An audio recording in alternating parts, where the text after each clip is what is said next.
Today is the grain in ear, 芒種，芒種， solar term in the Chinese lunar calendar, which signals that the weather is going to start getting hot. Grain in ear literally means wheat in ear, indicating that the wheat has grown into ears and small awns will appear on the grains.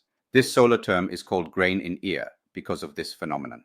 芒種， Is also a dividing point for crop planting. At this time, the rainy season will come to an end, and the weather will become hotter and drier, changing from the continuous rain of the rainy season to afternoon thunderstorms of the summer.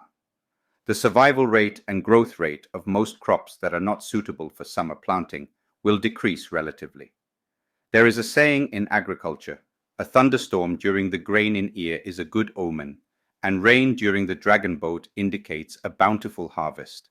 芒種逢雷尾亦然，端陽有雨是豐年。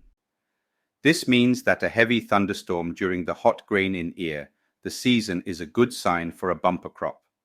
If you want to know more about grain in ear, please subscribe to our YouTube channel Cantonese 123 or subscribe on our Instagram and Facebook.